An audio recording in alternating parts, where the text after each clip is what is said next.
안녕하십니까. 5월 6일 화요일 OBS 뉴스 오늘 출발합니다. 1타 시사 최재성 전 청와대 정무수석과 함께합니다. 어서 오십시오. 안녕하세요. 김문수 국민의힘 대선 후보와 무소속의 한덕수 대선 예비 후보 간의 단일화 신경전이 치열합니다. 지금 이 시간에도 시시각각 상황이 발생하고 있는데 지난 과거의 상황부터 저희가 좀 살펴보도록 하겠습니다. 어젯밤에도 무척 분주하게 움직였더군요. 첫 번째 국민의힘 지도부, 권영세 비대위원장, 권성동 원내대표 얘기인데 이게 사실은 5월 3일 토요일에 후보 선출 3시간 만에 일어난 협상의 상황입니다. 이렇게 얘기합니다. 김문수 후보에게. 방송 토론회하고 여론조사 거쳐서 7일까지, 그러니까 내일까지 단일화를 마무리 짓자. 이걸 5월 3일에 얘기를 합니다. 거기에 대해서 김문수 후보, 아니 후보 선출된 지 3시간 만에 이게 무슨 소리냐. 여기가 한덕수 당이냐. 그래서 김문수 후보 쪽에서 계속 이 당의 후보는 나다. 신경전이 치열했는데 그러면서 권영세 비대위원장, 권성동 원내대표가 직접 김문수 후보 쪽을 찾아갔습니다. 어젯밤의 상황입니다. 요구를 여러 가지 좀 했었죠. 사무총장 요구도 했고 선거대책위원회도 요구를 했었는데 그거 다 들어주겠다. 단일화 빨리 하자. 이렇게 다독였습니다. 봉합이 된 듯 했는데 오늘 다시 상황이 좀 바뀌었습니다. 권영세 국민의힘 비상대책위원장 이렇게 말합니다. 아직 모든 게 다 마무리가 안 됐는데 내일 전당원 대상으로 해서 단일화 찬반 조사를 실시하도록 하겠다. 오는 11일까지 단일화가 실패한다면 내가 사퇴를 하도록 하겠다. 배수의 진을 친 거죠. 그리고 당무 우선권 김문수 후보한테 있긴 한데 대국민 약속이 우선이다. 그대는 한덕수 후보와 단일화한다면서 결국 대권 후보가 된 것이 아닌가. 신의를 무너뜨리면 당원과 국민에 대한 배신이다. 최재성 전 청와대 정무수석님, 지금 상황 어떻게 보고 계신지 궁금합니다. 김문수 후보가 그야말로 이제 고립무원이거든요. 단일화 관련돼서 당내 기반도 없고요. 김문수 후보 경선 캠프에 있던 현역 의원들도 전부 이제 단일화 요구를 하는 이런 상황이기 때문에요. 예. 우선 이제 결론적으로 한덕수 전 대행하고 단일화를 하게 되면 어떤 방식으로 하더라도 한덕수 대행이 이길 가능성이 이제 매우 크기 때문에 그 점이 이제 김문수 후보의 고립무원의 경지에서도 버티기에 들어가는 이런 이제 형국을 가져온 것 같습니다.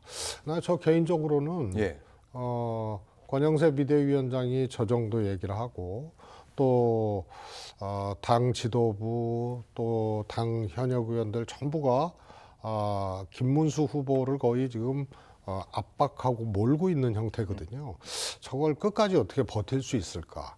특히 전당원 투표로 단일화 여부를 묻겠다라고 하고 10일까지 안 되면 권영세 비대위원장 사퇴하겠다는 거는 협의가 안 되면 후보 끌어내리겠다는 얘기거든요, 저게. 협의가 안 되면 후보를 어떻게 끌어내립니까? 예를 들어서 당원 당규를 바꿔서 후보를 이제 끌어내리는 이런 형태로 가겠다는 이제 통첩이라고 저는 봅니다. 그 얘기 말씀하셨으니까 지금 국민의힘에서 어젯밤에 비대위에서 결정을 했습니다. 전국위원회 그리고 전당대회를 11일 전까지 소집하겠다. 공고를 했는데 안건을 공개하지 않았어요. 혹시 이거 후보 끌어내리기 아니냐. 김문수 후보 쪽에서 지금 반발하고 있는데. 우선 이제 11일이 후보 등록일 마감 아닙니까? 그렇죠. 근데 11일이 넘어가게 되면은 일단 한덕수 후보가 돈이 많이 들어요. 무소속으로 공보물도 내야죠. 뭐도 해야죠. 그래서 투표용지 인쇄가 만 25일쯤인가? 그날 들어간다고 그렇죠. 하는데 그렇죠. 그렇게 되면요. 제가 보기엔 사실상 단일화가 이제 어려워질 수도 있거든요. 그래서 시간이 계속 끌게 되면 한덕수 후보가 포기하게 되는 형국이 오게 되는 거고요. 그래서 저 11일 기준으로 그 안에 뭐든지 이제 결정을 해야 되는 이런 사안이기 때문에요. 우선 두 가지 용도가 다 있을 것 같습니다. 첫 번째 단일화 협상이 돼서 11일 전에 이제 단일화가 이루어지게 되면 전당대회를 통해서 국민의힘 후보로 입당해서 국민의힘 후보로 추대를 해야 되거든요. 그렇죠. 그래서 이제 그러기 위해서는 이제 전국위원회 소집하고 전당대회 소집하고 요 용도가 하나 있고 하나는 이제 단일화 합의가 실패해서 11일 전에 일궈내지 못할 경우에는 예. 이제 김문수 후보 페이스대로 가는 거거든요. 시간은 늘어지고 끌게 되고 예. 그렇게 되면은 사실상 후보 교체 작업을 하겠다는 그런 의도 두 가지 다 이렇게 놓고 예.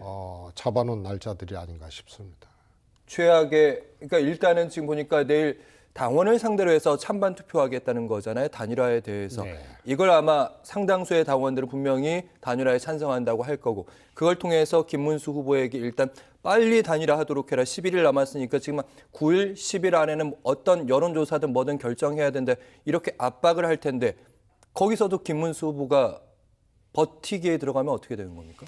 저는 결국은 못 버틴다고 보는데요. 예, 근데 버틴다 하더라도 지금 할 수 있는 수를 다 쓰겠다는 얘기거든요. 예.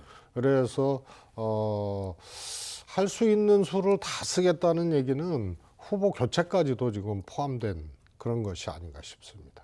지금 사실은 저희가 속보로 들어온 것 중에 하나가 당의 김대식, 엄태영 의원이 김문수 후보가 지금 영남 지방을 통해서 선거운동에 지금 사실상 돌입했다고 볼 수 있는데 1박 2일이 일정으로 돼 있습니다. 단일화에 대해서 좀 얘기를 좀 해라. 김문수 후보 여기에 적극적으로 답을 안 하고 있는 상황인데 그래서 당의 지도부, 그러니까 권영세 비대위원장이랑 권성동 원내대표가 직접 김문수 후보를 만나러 지금 찾으러 갔다는 속보가 전해졌습니다. 이것도 최후 통첩일 수 있다? 저는 뭐 그게 최후 통첩이라고 보여지지는 않고요. 이제 계속 압박을 하겠죠. 예. 그러나 그게 궁극적으로 단일화 협상이 실패로 돌아갈 경우, 그럴 경우에 이제 후보 교체라는 수순이 나와 있는 거고요. 예. 그러면은 이제 아까 말씀드린 첫 번째 단일화 후에 후보가 만들어지면 후보 추대를 해야 될 거 아닙니까? 전당대회. 그렇죠. 고용도 하나가 있고 그건 상식적이고. 하나는 이제 교체를 하게 되면 11일 이전의 교체가 아니고 전당대회나 이런 걸 통해서 당원 당규를 바꿔서 이제 후보 교체에 필요한 초석들을 놓고 예. 그 후에 이제 후보 교체 수순이 들어가게 되는 거죠. 그러니까 단일화 만약에 김문수 후보 쪽의 입장은 이런 것 같아요. 일단 지금 9일까지는 단일화를 좀 해보도록 하겠다. 대신 단일화의 우선권을 나한테 주라. 근데 당 지도부는 마치 지금 후보가 사실상 한덕수 후보인 것처럼 한덕수 후보 편에 서 있는 것처럼 행동하고 있다. 이건 공정하지 않다. 그래서 약간의 버티기를 들어간 건데 결국은 김문수 후보도 한덕수 후보와의 단일화에 대해서 11일 전에 하는 거에 대해서 거부할 수 없게 당의 지도부가 그 여건을 만들 것이다. 그렇습니다. 예.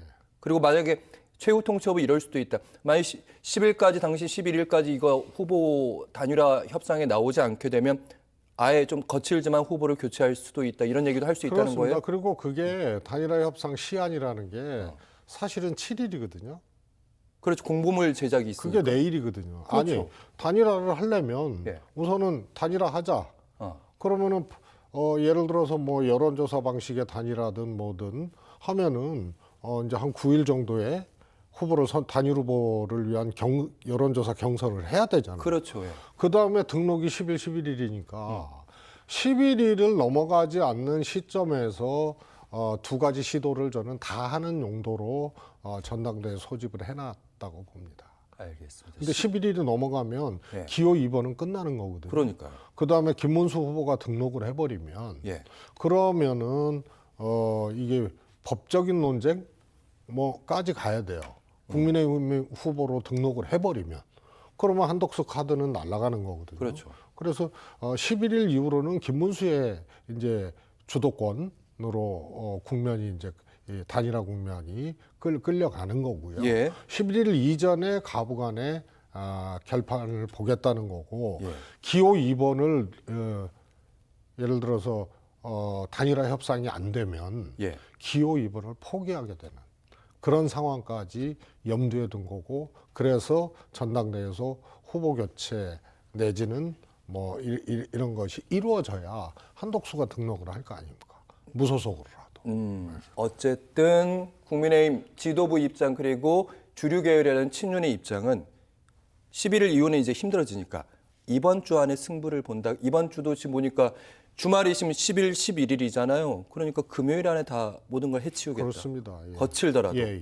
그러지 않으면 이제 김문수의 시간으로 가는 거죠. 알겠습니다. 한 며칠 동안 또 급박하게 예, 예, 하루하루 뉴스가 많아지겠는데요.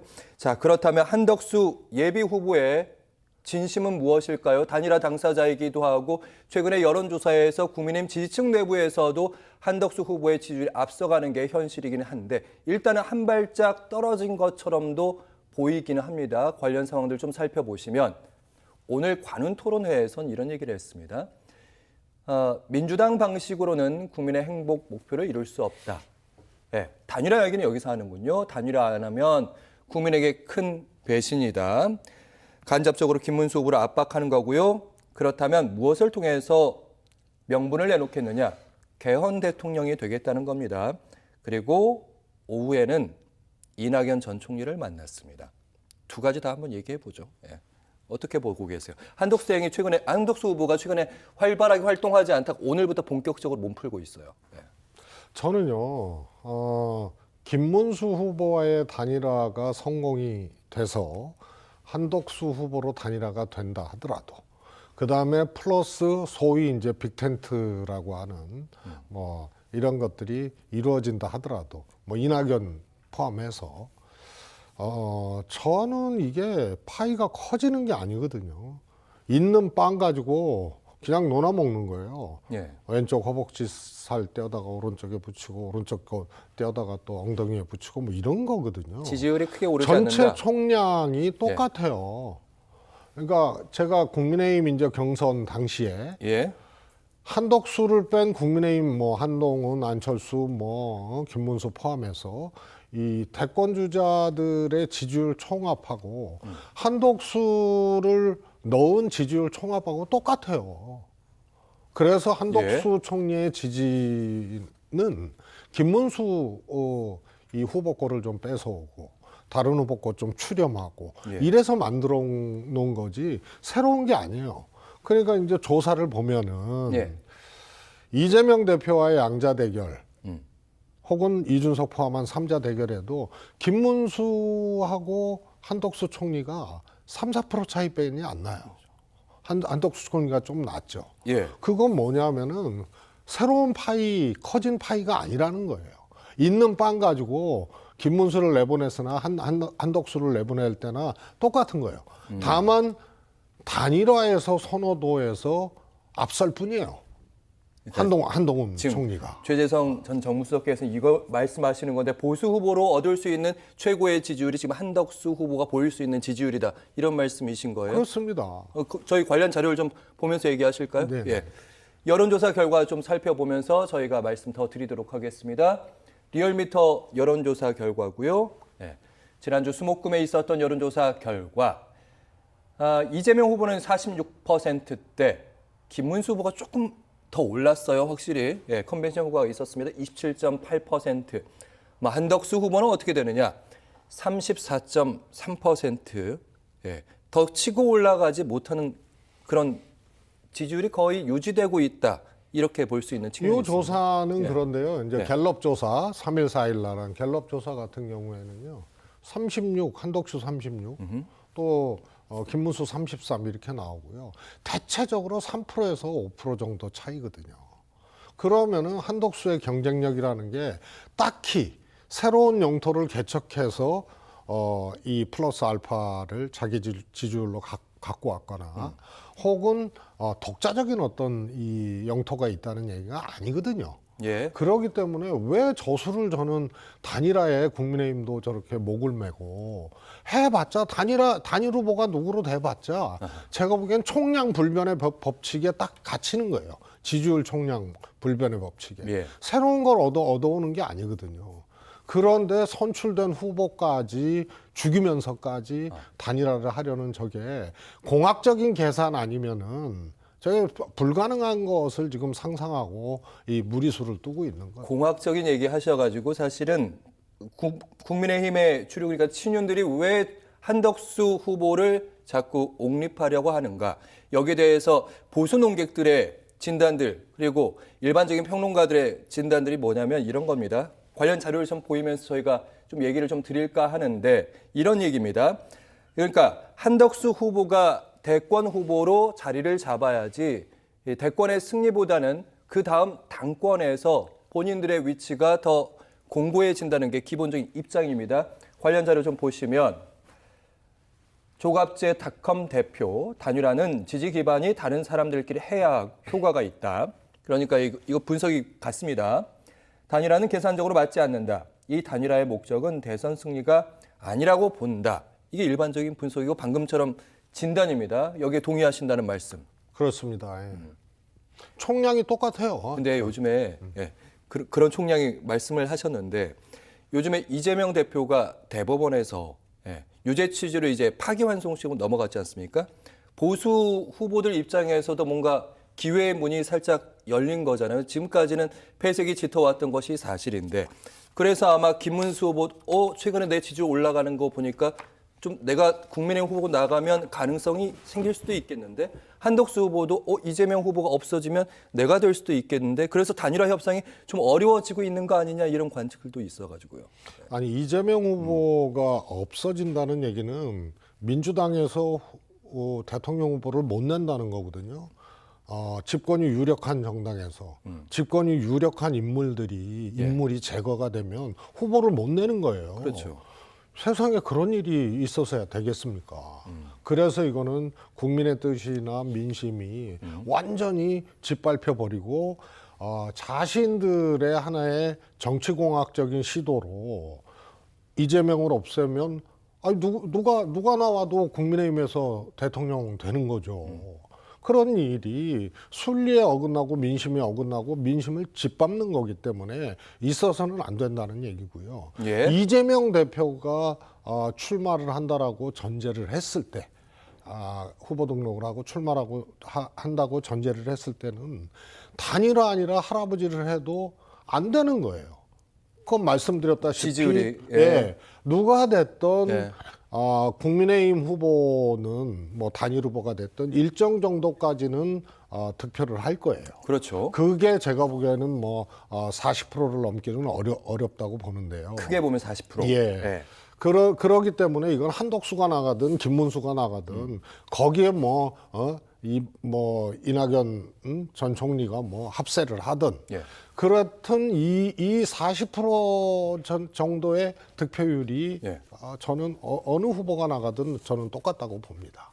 그러기 때문에 저건 공학적으로 상상하고 저렇게 하는 거고 그래서 조갑재 님의 말씀처럼 대선 승리는 단일화 아니라 할아버지를 해도 빅텐트 아니라 별 텐트를 다 쳐도 안 된다고 보여지기 때문에 저건 단일화에는 다른 저희가 숨어 있지 않느냐.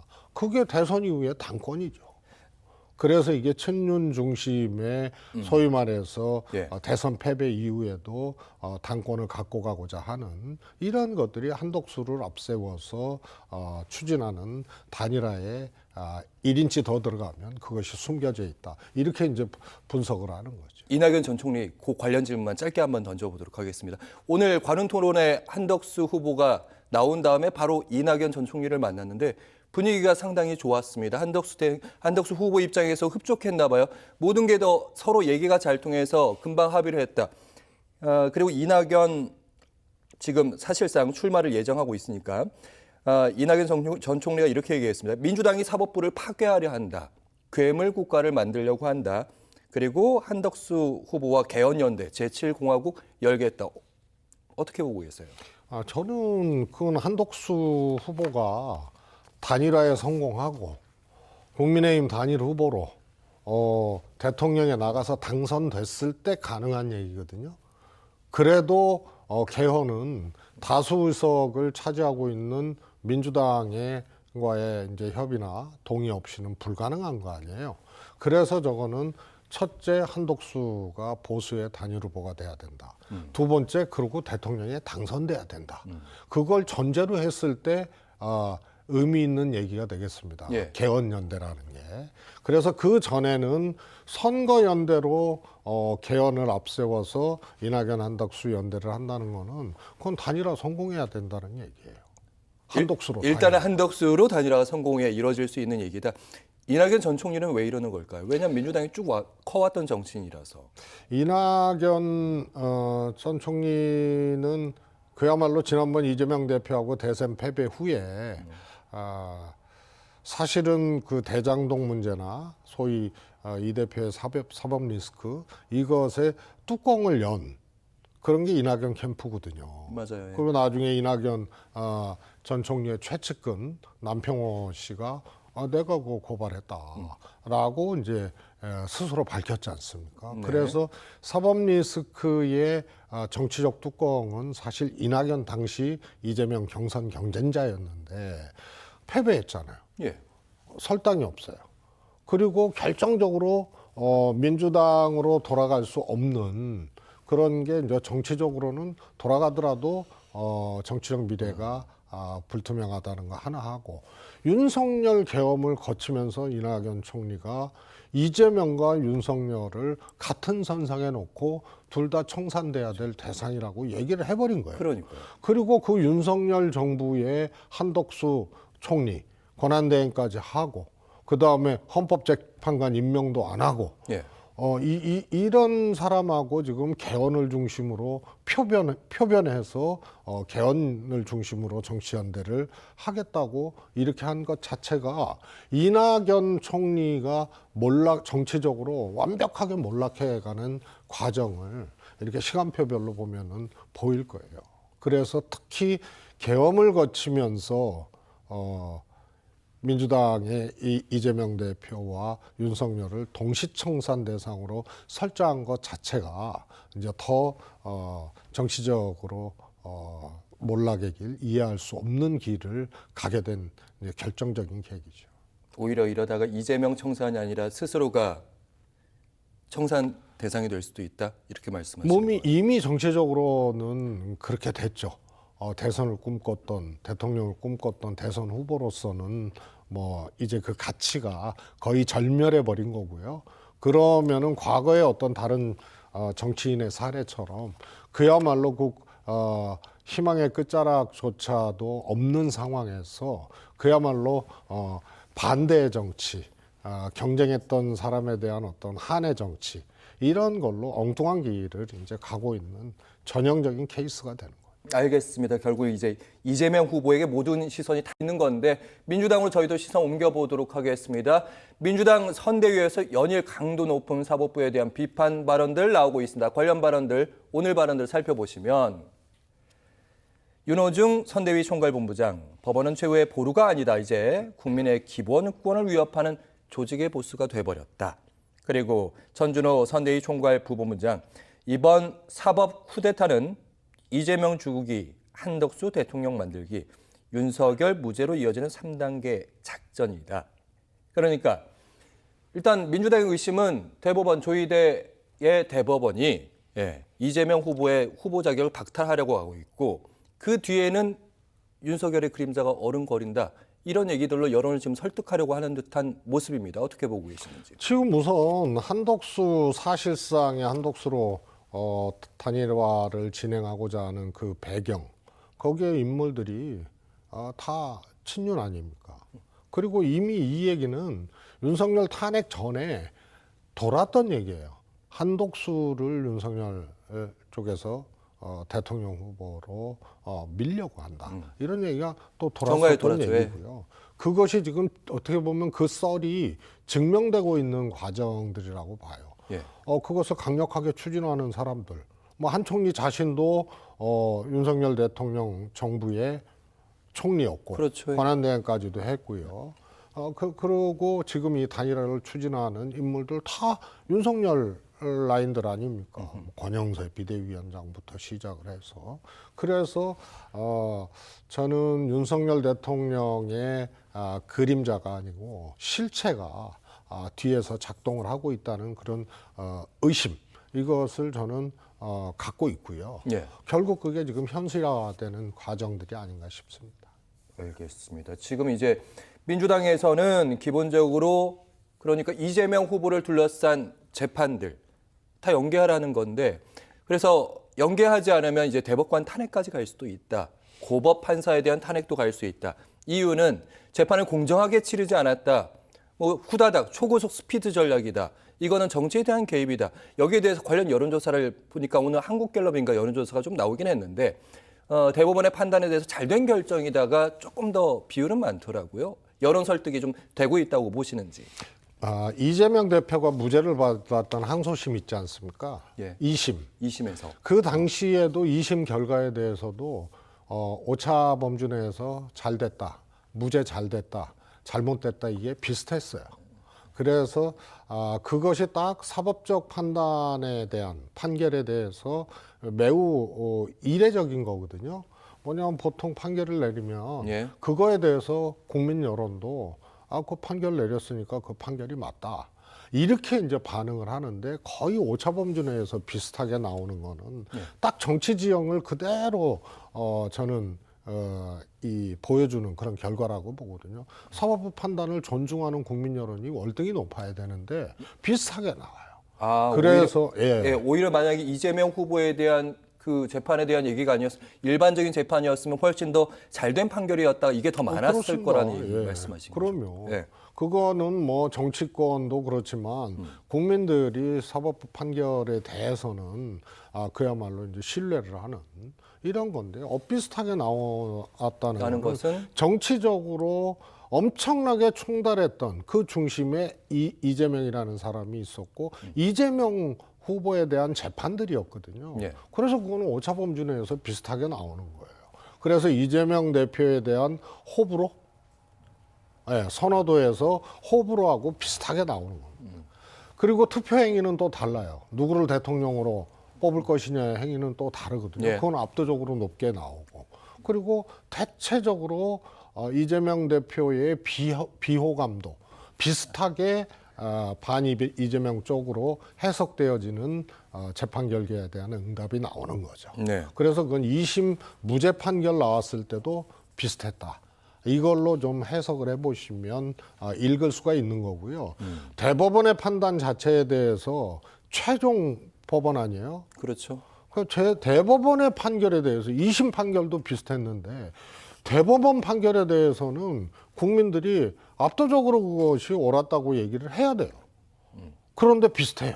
그럼 여론이 뭔가 반응을 하고 있다. 오히려 대법원 판결에 대해서 그야말로 1심도 아니고 2심도 아니고 최종심이잖아요. 최종심에 대한 대법원 판결에 대해서 국민들이 거의 비슷하게 불신하고 있다는 얘기는 이 판결 과정과 내용 자체가 굉장히 무리한, 그 다음에 정치적으로 의심할 수밖에 없는 그런 과정이었다. 일단 유례가 없잖아요. 예. 속도에서 유례가 없고, 절차에서 유례가 없고, 할당되자마자, 소부에 할당되자마자 바로 전압으로 갖고 온 거거든요.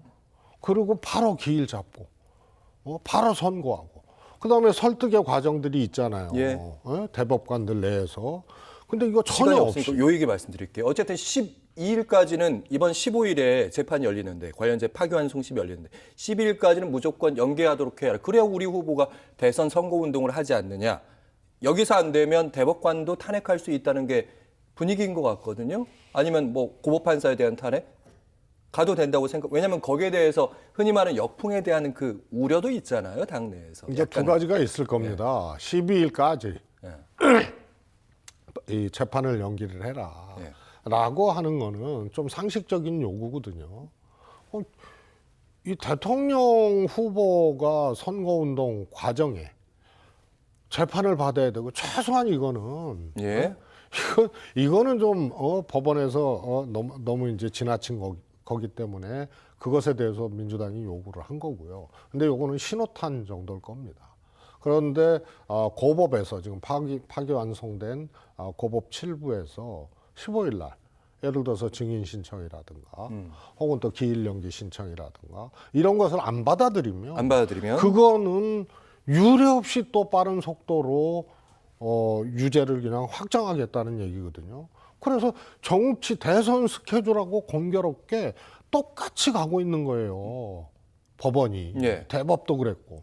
그러면은 이거는 법원이 정치에 개입하는 거고 대선에 개입한다고 그 눈앞에 그거는 확정적으로 보여지는 거기 때문에 예. 그게 진짜 제가 보기엔 고등법원의 해당 재판부를 탄핵할 수 있는 그런 게 요번에 이제 이 선거운동 기간 12일 전까지는 재판 열지 말아라라고 요구한 거는 신호탄이고 결정적으로는 15일 고법 첫 심리에서 그렇겠죠. 그때 기일 연기라든가 증인 신청을 안 받아주게 되면 예. 그거는 탄핵이 불가피하다라고 해석되어지죠. 그 의견 짧게 드릴게요. 그러면 뭐 고법 판사뿐만 아니라 조희대 대법관만 탄핵할 수도 있는 거고 아니면 대법관 10명에 대한 탄핵 얘기도 나오는데 왜냐하면 너무 이렇게 그러니까 누가 좀 더 무리수를 두냐 사법부냐 아니면 민주당이냐 여기에 대해서 여론정이 왔다 갔다 할 것 같아서 어느 정도 해야 된다고 보세요? 저는요, 이제 두 가지 다 해당이 되는데요. 일단 대법 판결은 저거는 유례도 없고 내용적으로도 정말 심각한 내용이거든요. 이게 정치인의 기준에서 그동안 이제 뭐 표현의 자유 확대라든가 이런 걸로 판결을 해왔어요. 네. 특히 그 박영재 주심이 그 작년에 무죄 취지로 환송했던 파기환송했던 예. 그 당사자거든요. 예. 그런데 지금은 시각을 유권자의 기준으로 유권자에게 상당한 심리적 영향을 미쳤다라고 얘기를 해요. 예. 근데 이게 3년 전 사건이거든요. 대선은 끝났거든요. 이재명 졌거든요. 그런데 국민들이 압도적으로 지지를 하거든요. 그러면은 지금 선거 과정에서 발생했던 문제도 아니고 이미 국민적 판단이 끝난 거예요. 근데 여기서 유권자의 시각이라는 거, 3년적 유권자의 시각을 끌어오거든요. 근데 그 유권자들은 물론 사망한 사람도 있고 예. 하지만 지금 유권자하고 비슷해요. 네. 그래서 지금 유권자들이 1등 후보로 압도적 지지를 보내고 있는 이재명인데 유권자의 시각으로 갑자기 바뀌어요. 정치인의 시각에서. 어쨌든 저희가 시간이 이제 다 끝나가지고 권한 대 권한이 이제 행사되는 건데 어디까지 민주당은 권한을 행사해야지 여론의 그 한계라는 게 존재할 거 아닙니까? 저는 일단 고법에 좀 포인트를 두고 싶어요. 대법이 지난번에 파기환송 그 아주 그냥 번개풀의 재판 구원목은 그런 걸 보면 정치적 의도가 저는 분명하다고 보거든요. 그래서 대법은 예를 들어서 아예 그냥 바로 기각을 해버릴 수도 있고, 예. 그래서 타이밍을 놓칠 수도 있어요. 고법 차원에서 민주당이. 그래서 고법 차원에서 정당한 증인 신청이라든가 예. 기일 연기라든가 이런 것들이 안 받아들여진다는 거는 대법하고 똑같이 이거는 후보 자격을 법의 이름으로 사실상 박탈하겠다. 알겠습니다. 이런 걸로 확정적으로 읽혀지는 거기 때문에요. 고법에 오히려 포인트를 두고 민주당이 권한을 대응하는 행사해야 것이 된다. 저는 맞다고 봅니다. 알겠습니다. 오늘 있었던 정치 시사 현안 최재성 전 청와대 정무수석과 함께했습니다. 고맙습니다. 감사합니다.